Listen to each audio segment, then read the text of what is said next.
Good day, Kavibal, and welcome to our Learn at Home Facebook Live session. For the discussion today, the topic will be on resonant leadership in time of pandemic. Before we begin, take note of the following reminders.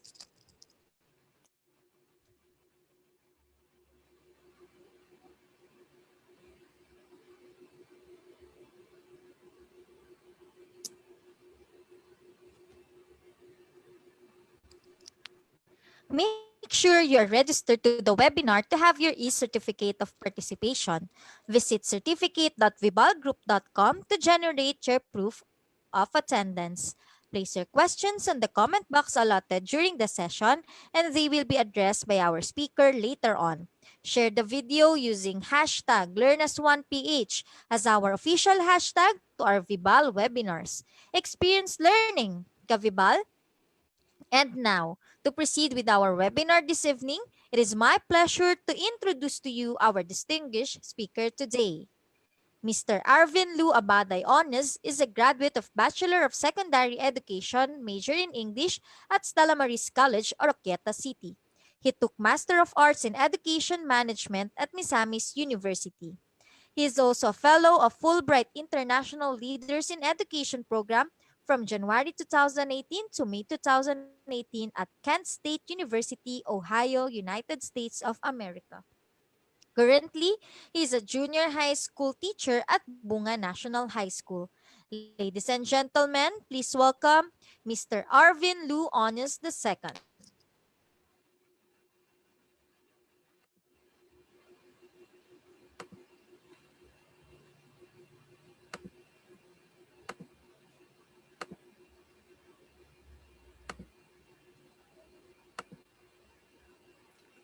Hello, everyone.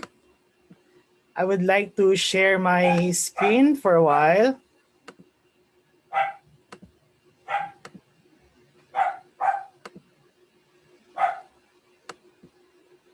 There you go.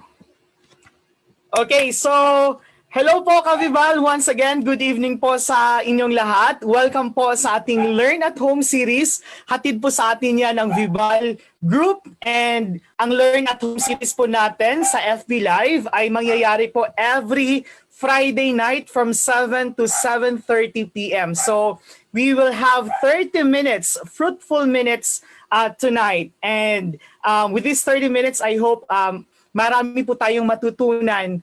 Hati po sa atin yan ng Vibal Learn at Home series. For tonight po, ako po ang inyong lingkod. I will be your speaker for tonight. I am Mr. Arvin Lu Abaday Anyas II. And tonight, I will be talking about resonant leadership in time of pandemic. So, ano nga bang pagiging isang leader? How is it to become a leader? How is it to become a resonant leader? Yan po yung pag-uusapan natin tonight, lalong-lalo na sa panahon natin ngayon that we are facing crisis, that we are on a pandemic. So let me begin my presentation, everyone, by defining who is a leader. Sino ba yung leader? Okay? So according to Sir Alan Wong in year 2007, sabi niya, a leader is a person who influences a group of people towards the achievement of a goal. So yung cue po dito, o yung clue po natin na makukuha natin sa definition ni Sir Wong on who is a leader is the term or yung word na influence. Ang pagiging isang leader ay ang pagiging isang influencer. In a sense that you influence people because you want to achieve a common goal. Ito po yung definition according to Sir Alan Wong.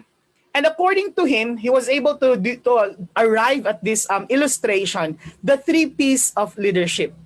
According to Sir Alan Wong, the 3 P's of leadership are person, people, and purpose. So as what you can see on the screen, it begins with us being a person. And since we are talking about leadership, we become leaders because we wanted to aim for a specific purpose. We committed ourselves to attain that purpose. We have a purpose. And we cannot do this or we cannot achieve this purpose alone. That is why we want to influence people, the other P of leadership. So from person, mula sa iyong sarili, you have a purpose, you have a goal, and you want to achieve that purpose or goal not alone, but you want to be with other people. You want to influence people in order to achieve that certain purpose. Ito po yung three P's ng leadership according to Sir Alan Wong. According naman kay Bill Gates, kay Sir Bill Gates, no, napakasikat kasi he is a business magnate, co-founder of Microsoft Corporation. According to Sir Bill Gates, sabi niya, as we look ahead into the next century, leaders will be those who empower others. Yung key term naman dito from Sir Bill Gates is that empowerment. When we become leaders, it means we have to empower people. On the other hand naman po, si Sir John Maxwell, isang tanyag na manunulat, no? New York Times best-selling author, Sir John Maxwell, sabi niya, leadership is influence, nothing more, nothing less. So sa kanya naman yung key term na makukuha natin sa kanya is the word influence. So parang mayroong common denominator when we talk about leadership. Leadership talks about influence and empowerment. Yan po. May mga katanungan din when it comes to leadership. Is leadership nurture? Innate ba sa atin yan? Nandun na ba yun sa atin yung pagiging isang leader? Inborn ba sa atin yan? Or is it leadership is nurtured? Are people born to be good leaders? Or do they develop leadership abilities over time? Well, friends, ladies and gentlemen who are joining with us right now, lalong-lalong na po sa ating mga parents who are viewing us right now kasi nga itong Learn at Home series ay para talaga sa mga parents, no? At saka sa mga teachers in profession, by profession din. So, nature versus nurture, alin nga ba dito ang leadership? Are people born to be good leaders or do they develop leadership abilities over time? Well, the answer there is both. Let us take the other side of the coin, leadership as a natural skill. Yung pagiging nature ng leadership. Levels of intelligence are impacted by genetics. Alam po natin yan, we are born, we are created as a product of the genes of our parents. And one of sa mga genes na ito ay yung tinatawag natin na intelligence. And then the level of intelligence is just a part of or which constitute to leadership.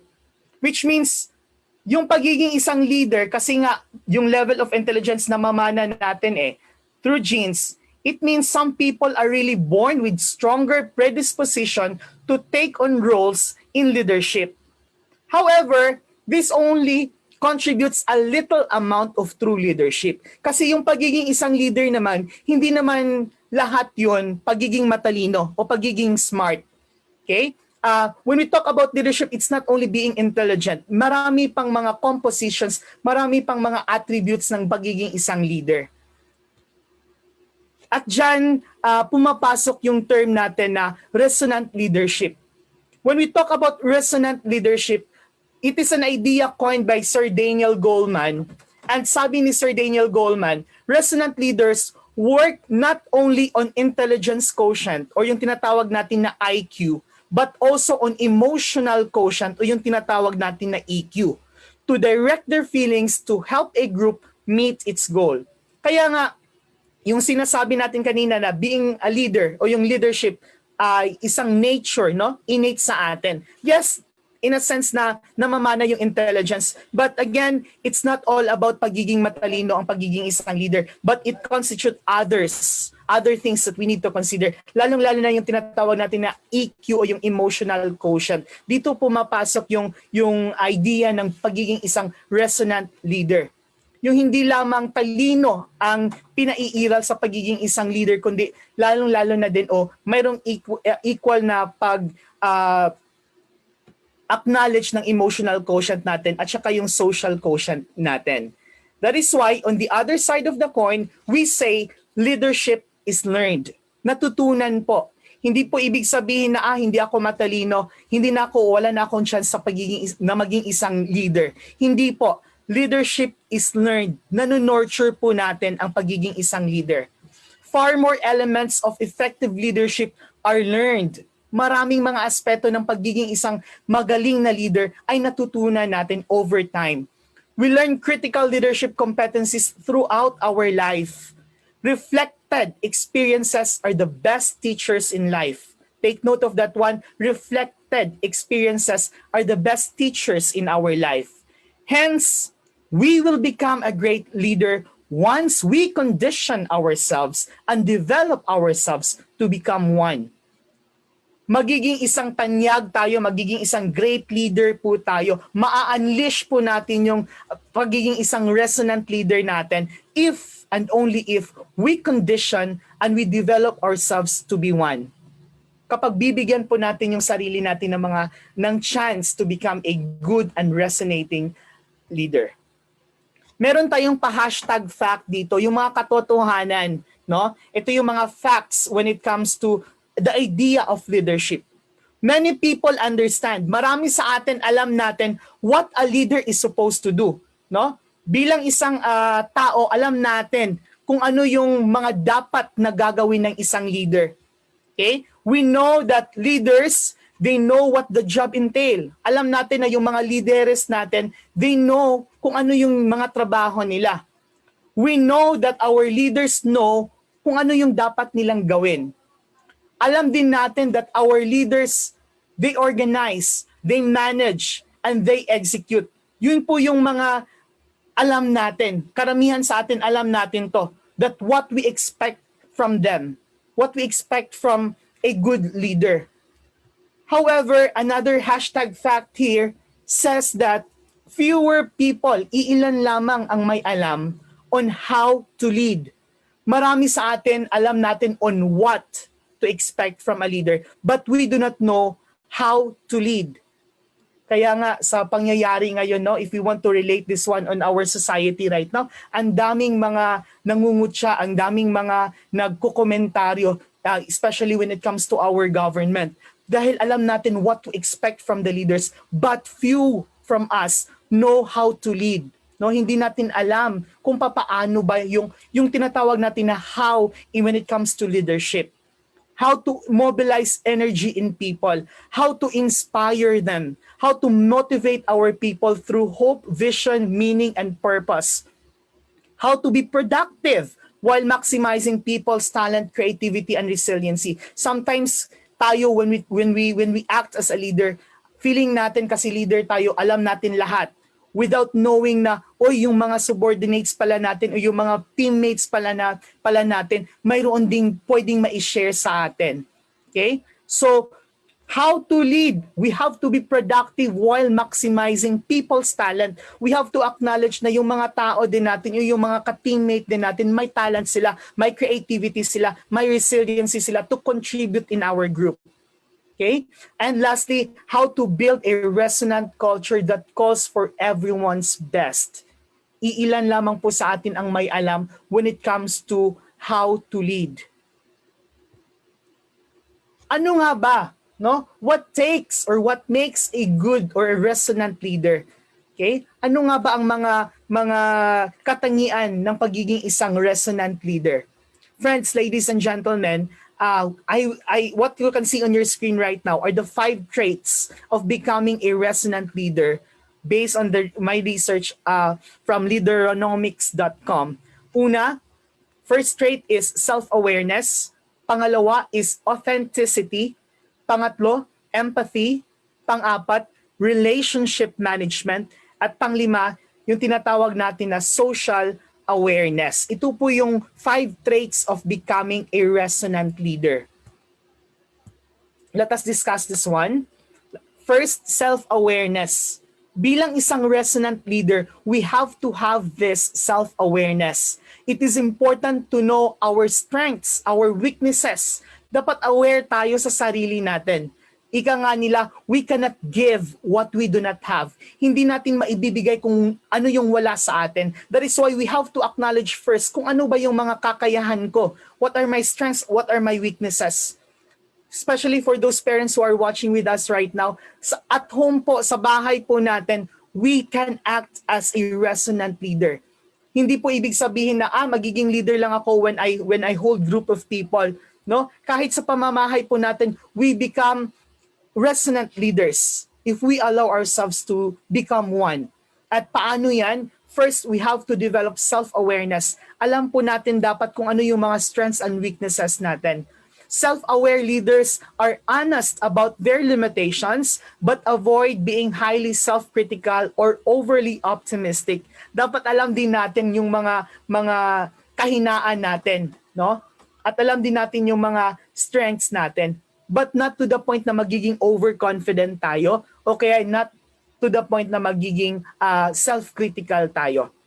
They know, resonant leaders know how they come across and aim to establish genuine relationships built on openness and trust. Napakahalaga po that becoming a leader, even in our homes, in our community or in our workplace, napakahalaga po ng tinatawag natin na openness and trust.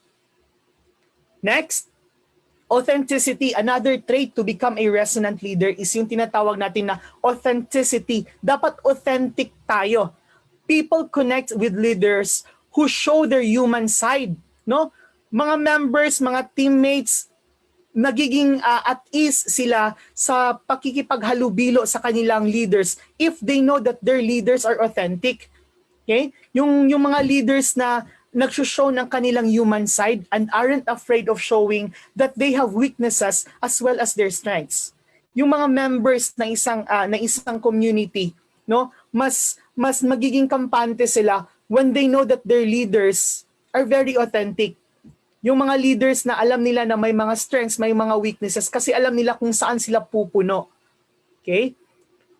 Another trait of becoming a resonant leader is yung tinatawag natin na empathy. Napakahalaga po. Being able to emotionally connect. Sabi ko nga kanina, it's not enough to become intelligent, to be intelligent, to become a leader. Hindi po enough na matalino ka to become a leader. Instead, becoming a resonant leader, maliban sa talino, dapat meron tayong emotional quotient. Okay? Being able to emotionally connect with others is powerfully resonant. As doing so lets people know that you understand them and are concerned of their well-being. Pagiging leader po, dapat alam po natin, we show empathy to our teammates. Sa bahay po natin, if we have a family at home, we have to show to our members in the family that we have empathy for them. We have to understand them. Lalong-lalo na sa ating mga bata at home, sa mga parents na mga nanonood ngayon, we have to show emotion to our and empathy to our children. Lalong-lalo na ngayon sa panahon ng pandemya, hindi lamang po tayong mga adults ang nagkakaroon ng adjustment emotionally, psychologically, physically nang dahil sa dala sa atin ng pandemya.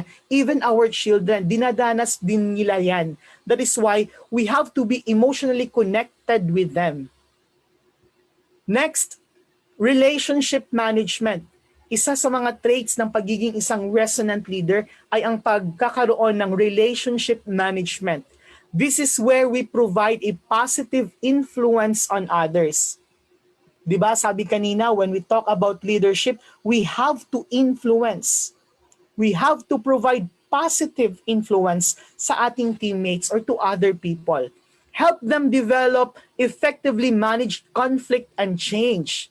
As leaders, we have to be mediators. We have to be mediators, especially pag yung team natin nagkakaroon na ng crisis, nagkakaroon na ng conflict. We should not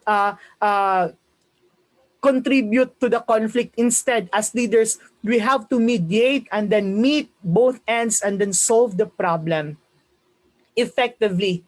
We have to manage conflict effectively as well as establish teamwork and build bonds. Diba? Sabi nga nila, united we stand, divided we fall. Yun po yung trabaho ng pagiging isang resonant leader. Every time na magkakaroon ng conflict, kasi in a team, in a group, in a community, it's normal to have conflict. Okay? Wala ding mangyayari kapag walang conflict, kapag walang sharing of thoughts or ideas. Meron yan. But it doesn't mean we have to nourish the conflict. As leaders, as resonant leaders, we have to manage conflict effectively and take effect of change. no? And establish at the same time teamwork and to build bonds. Another trait is that when we want to become a resonant leader, we have to be socially aware. Dapat meron tayong tinatawag na social awareness. Becoming a resonant leader doesn't focus on yourself alone, but you have to focus at the same time to your community, to your society. Oy, kumusta na ba yung mga ka-teammates ko? Okay pa ba sila? Okay pa ba yung mga kabaro ko, yung mga ka-teammates ko? Okay pa ba sila? Lalong-lalo na sa panahon ng pandemya ngayon, are they working well? Are they fine? Okay ba sila sa kanilang family? As a resonant leader, we have to question ourselves about that one. We have to be socially aware.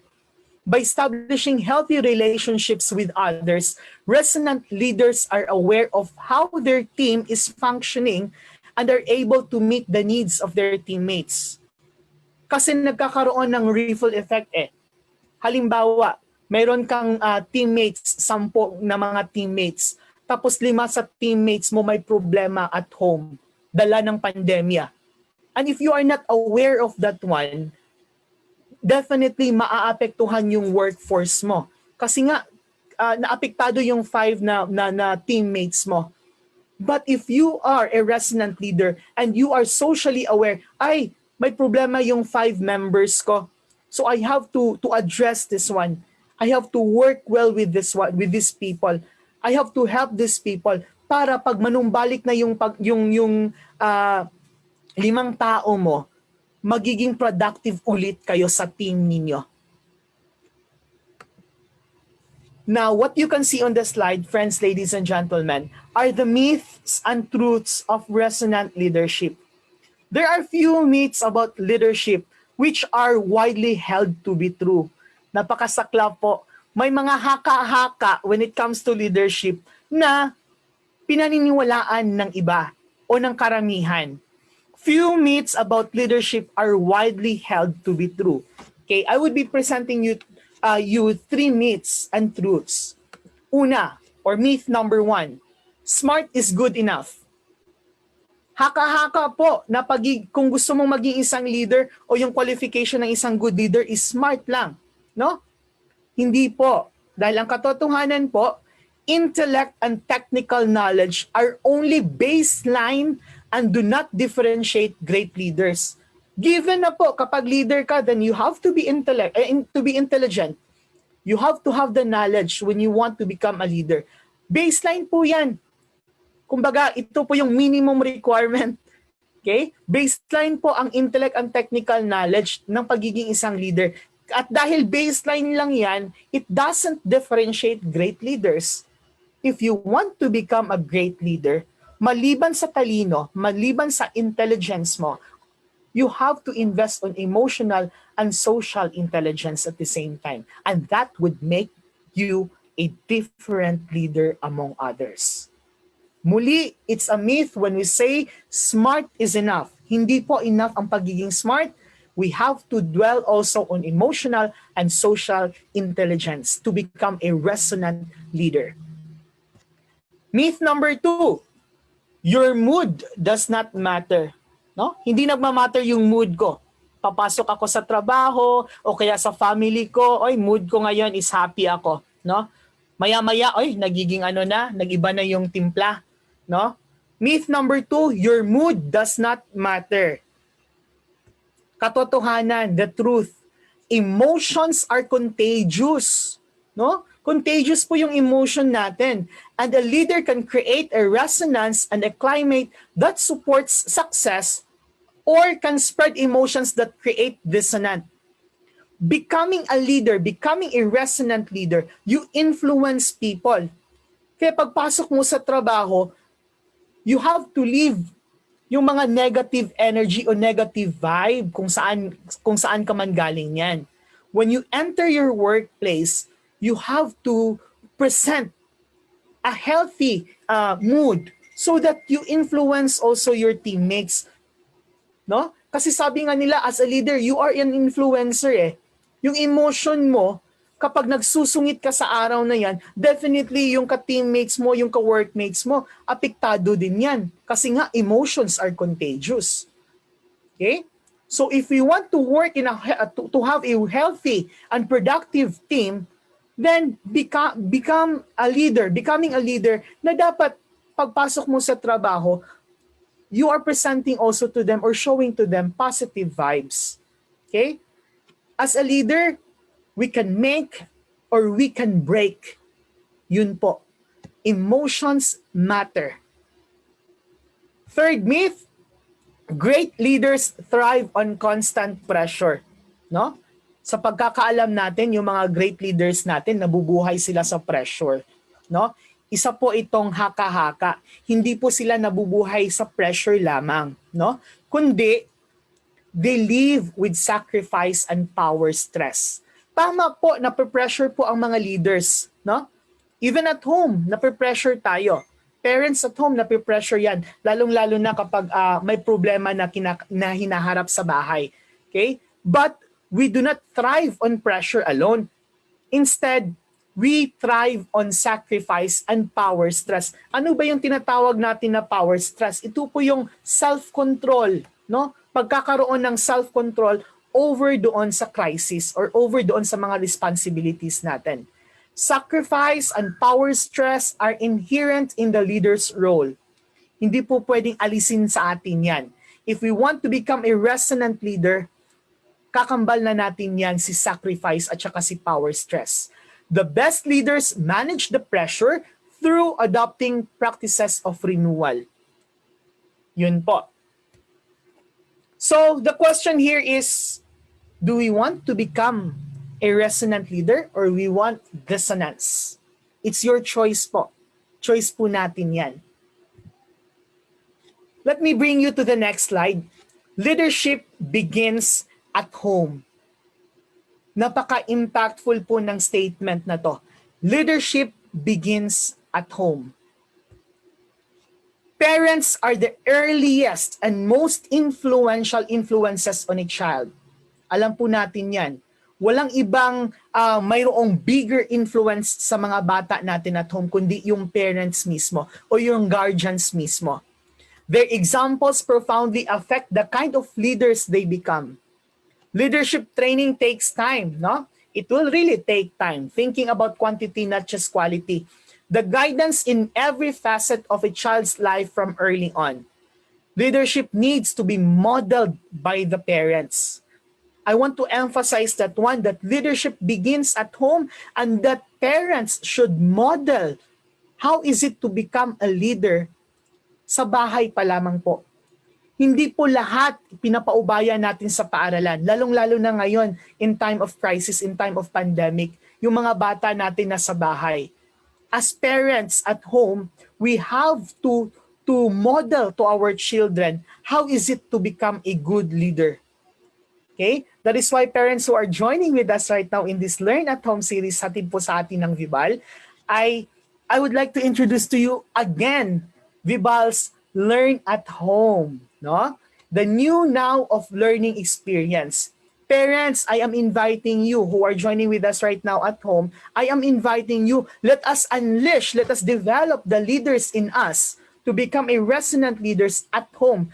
Umpisahan po natin. This is a very good opportunity. Looking at the bright side of the situation ngayon, let us develop the leaders or unleash the leaders in us by educating our children at home. And one way po para matulungan tayo niyan is to have this or to introduce to you the Learn at Home Toolkit hatid po sa atin ng Vibal. Learn at Home, the new now of learning experience. Ano po ba yung tinatawag natin na Learn at Home hatid sa atin ng Vibal? Yung Learn at Home kit is a free online starter kit. Yes, you heard me right. Free po. That contains printable supplements, activity sheets, and test booklets good for 10 weeks of budgeted learning aligned to the curriculum set forth by, of course, the Department of Education. Ito po yung maganda sa Vibal eh. Yung Vibal gumagawa ng mga activity sheets hindi lamang on their own, but they base it on the curriculum provided by, of course, the Department of Education. Okay? How to access yan? Ayan po sa screen ninyo. That's https://www.vibalgroup.com/learn at home. Access nyo lang po yan. Makikita nyo po dyan yung mga free natin na mga learn at home tool and kit para sa ating mga kabataan po. Certified serbisyong pampubliko po ito. Bakit ko po nasabi na certified serbisyong pampubliko? Definitely, yung pinoprovide sa atin ng Vibal are all free po. Ito po yung makikita ninyo if you will visit the link which I gave you a while ago. Ito po yung Learn at Home Kits. Meron pong academic books, supplements, test booklet, teach at home guide, at saka mga activity sheets. Good for 10 weeks po yan. So what's inside the kit? Una, yung test booklet. Ano ba yung nasa test booklet? It contains drills, exercises, and even exams to assess your child's learning. Activity sheets containing graphic organizers and performance tasks that can help your child grasp essential concepts. Ano po yung nasa supplements? Additional reading and supplementary learning activities. Ano po yung nasa parents guide? Sir, hindi ko alam kung paano gamitin yan. Huwag po tayong mag-alala. Pinoprovide din po dan sa atin ng Vibal Group yung parents guide, no? Kung paano gamitin yung tool, yung kit, yung learning kit. And then activity books containing lessons and activities for 5 major subjects. Yan, cover po ng Vibal yung 5 major subjects. Ano po yung 5 major subjects na we are talking here? English, Filipino, Araling Panlipunan, Science, and Mathematics. At cover po ng curricular areas or learning competencies aligned po ng DepEd's K-12 curriculum. Ayan po, available in both print and digital version. Ayan po, makikita niyo sa screen, pagpipilian niyo lamang po kung yung bata niyo po ba ay nasa primary, intermediate, secondary. Okay, yan po. Quarter 1, pinipresent dito quarter 1 pa lamang po kasi nasa first quarter pa lamang po tayo. Okay, paano ba? Ito po yung step by step. Just go to vibalgroup.com/learn at home. Choose from the educational materials. Okay, yung mga na-mention ko kanina. And then choose which grade yung bata mo. Primary, grade 1 to grade 3 ba siya? Intermediate, grade 4 to grade 6 ba? Or kaya secondary, grade 7 to grade 10. And then when you choose there the grade level, click nyo lang po yung download and you have it again for free. Hatid po sa atin yan ng Vibal Group. Ayun po. So we start unleashing the resonant leaders in us and let us start it at home by educating our children with the help of Vibal's Learn at Home Toolkit. Once again po, ako po si Sir Arvin Onyes from Oroqueta City, Misamis Occidental, Region 10, Resonant Leadership in Time of Pandemic. Maraming salamat po. Thank you very much, sir. Do you have any last reminders to our viewers for today po? Maybe not a reminder, Miss Jillian, but a sort of challenge. I would like to challenge everyone who are watching with us right now, lalong-lalo na po sa mga parents at home, that it doesn't take you to have a group or to be in a higher rank or position to become a leader. Even at home po, sa bahay natin, we may become a resonant leader when we choose to be one. My challenge is, pipiliin niyo po bang maging isang resonant leader or dissonance? Maraming salamat po, Miss Jillian. Maraming salamat po, Kabibal. There we have it. In behalf of Vibal Group Incorporated, I would like to thank our speaker for today for this very eye-opening and insightful learning session. It is an honor to have you with us today, sir. And to all our Kavibal viewers, all thanks to you for your continuous patronage to our daily learning session. Don't forget to register to get your e-certificate of participation. We also encourage you to subscribe and watch on our official Vival Facebook and YouTube channel. Muli, maraming salamat at magandang araw sa ating lahat. Stay safe and happy weekend mga Kavibal!